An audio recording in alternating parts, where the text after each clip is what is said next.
அனைத்து ஊடக நண்பர்களுக்கும் காலை வணக்கம், இனிய புத்தாண்டு நல்வாழ்த்துக்கள் முதலிலே தெரிவித்து, இன்றைய தினம் மேதகு ஆளுநர் அவர்கள் ஆளுநர் மாளிகையிலிருந்து சில அறிக்கையை வெளியிட்டிருக்கின்றார்கள்.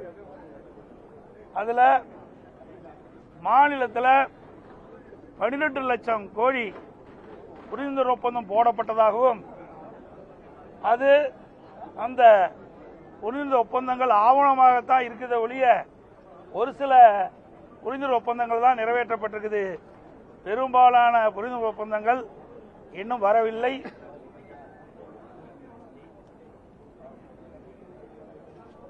கடந்த 4 ஆண்டுக்கு முன்பு வெளிநாட்டிலிருந்து தொழில் முதலீடு தமிழகம் 4வது இடத்தில் இருந்தது, தற்போது 6வது இடத்திற்கு தள்ளப்பட்டதாக அந்த அறிக்கையில் தெரிவிச்சிருக்காரு.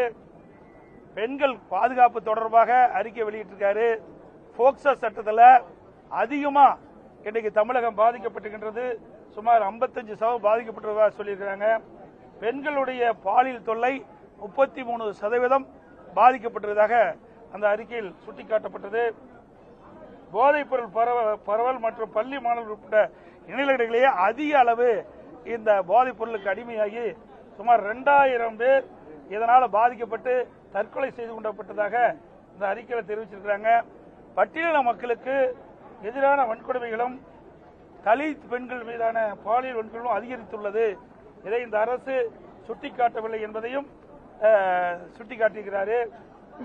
மாநிலத்தில் ஒரே ஆண்டில் 20,000 பேர் தற்கொலை ஆளாகியிருக்காங்க. இது நாள் ஒன்றுக்கு 65 பேர் என்று கணக்கிட்டிருக்கிறாங்க. இந்தியாவிலேயே தற்கொலை அதிகமாக நடந்த மாநிலம் தமிழ்நாடு. அதனால தமிழ்நாட்டை இந்தியாவின் தற்கொலை தலைநகர் என அழைக்கப்படுகின்ற அளவிற்கு தமிழகத்தில் தற்கொலை அதிகரித்திருக்கின்ற சுட்டிக்காட்டியிருக்கிறாங்க. கல்வி தரத்தை பற்றி இங்கே சொல்லியிருக்கின்றார்கள். இன்றைக்கு 50க்கும் மேற்பட்ட பேராசிரியர்கள் பணியிட காலியாக இருப்ப சொல்லியிருக்கிறாங்க. அது மட்டும் நான் ஏற்கனவே அடிக்கடி சொல்லிட்டு இருக்கிறேன், 96 அரசு கலை மற்றும் அறிவியல் கல்லூரியில் முதல்வரே இல்லை. அதோட அரசு உதவி பெறுகின்ற கல்லூரி பள்ளிகளுக்கு அந்த அரசு அந்த பணியிடங்களை நிரப்புவதற்கு, காலி பணிகளை நிரப்புவதற்கு இந்த அரசு அனுமதியை தரல. அதனால கல்வியுடைய தரம் குறைஞ்சிருக்குது, கற்பவருடைய எண்ணிக்கையும் குறைஞ்சிருக்குது. நீங்க பாத்தீங்கன்னா அதிமுக ஆட்சியில் உயர்கல்வி படிப்பதன் எண்ணிக்கை 152 பேர் இருந்தது. இன்றைக்கு திராவிட முன்னேற்ற கழகம் ஆட்சி பொறுப்பு வந்த பிறகு இப்பொழுது 148 பேரா இன்றைக்கு உயர்கல்வி படிக்கக்கூடிய எண்ணிக்கை குறைஞ்சு போச்சு. இதெல்லாம் சுட்டிக்காட்டியிருக்காரு. அதே போல மாநிலத்தில் உள்ள திருக்கோயிலுக்கு இன்னும் அறங்காவல் நியமிக்கவில்லை, இதனால பக்தர்கள் பாதிக்கப்பட்டிருப்பதாக சுட்டிக்காட்டியிருக்காரு.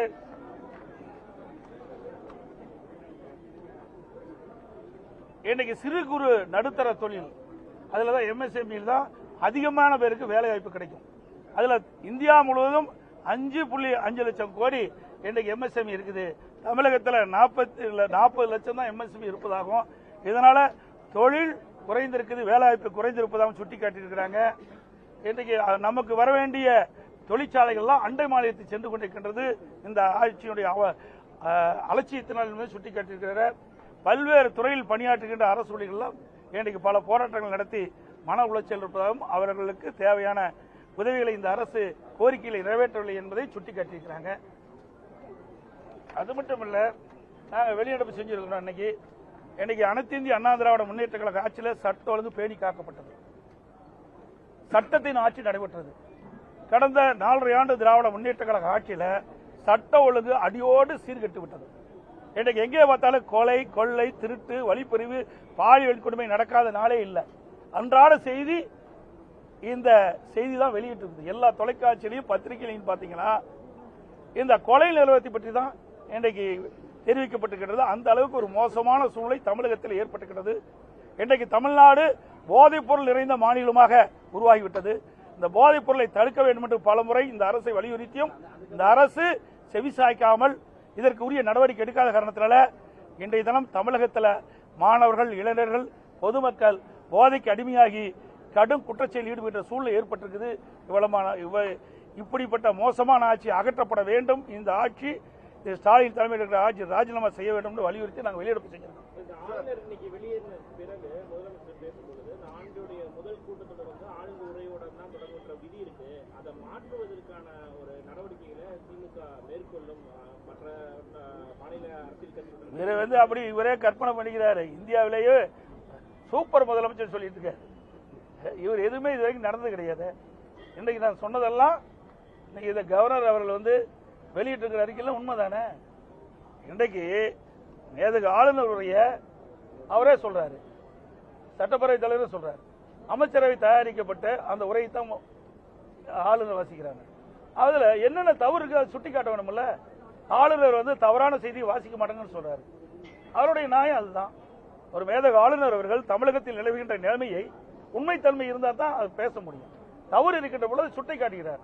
இந்த அரசு அதை ஏற்றுக்கொள்ள மறுக்குது. அதனாலதான் இப்படிப்பட்ட வெளிப்படை. அது மட்டும் இல்ல, ஆளுநரை பற்றி என்ன செய்தி சொல்ல வேண்டுமோ அதையே முன்கூட்டி தயாரித்து முதலமைச்சர் அந்த சட்டமன்றத்தில் இன்றைக்கு தீர்மானமா கொண்டாரு. எப்படி கவர்னர் இப்படி பேசுவார்னு தெரியும். ஆக திட்டமிட்டு இந்த அரசாங்கம் கவர்னர் மீது ஒரு தவறான எண்ணத்தை உருவாக்க வேண்டும் என்ற அடிப்படையில் தான் இன்றைக்கு முதலமைச்சர் அவர்கள் ஒரு அறிக்கையை தயார் பண்ணி தீர்மானமாக கொண்டு சட்டமன்றத்தில் வாசித்தார். இன்னொன்னு, மேதக ஆளுநர் உரையில வேற எந்த கருத்து சொல்ல முடியாது. அதுக்கு யாருக்கும் அந்த இது கிடையாது. பாரம்பரியமாக நீங்க பார்க்கின்ற பொழுது மரபு அப்படித்தான். மேதக ஆளுநர் உரையில ஆளுநர் உரை மட்டும்தான் இடம்பெற வேணும். ஆனா முதலமைச்சர் தன்னுடைய கருத்துக்களை இதுல பதிவு செய்யறார். இது எந்த விதத்தில் நியாயம்? மரபை மீறி செய்யலாம்.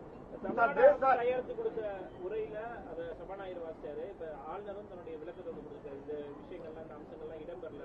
இரண்டுக்குமே பல்வேறு முரண்கள் இருக்குது. எப்படி புரிஞ்சுக்கிறது? முரண்பாடு இல்ல, உண்மையை கவர்னர் எழுத வேணுங்கிறார். தமிழகத்தில் நடைபெற்ற உண்மை செய்தியே மேதக ஆளுநருடைய இடம்பெறுங்க.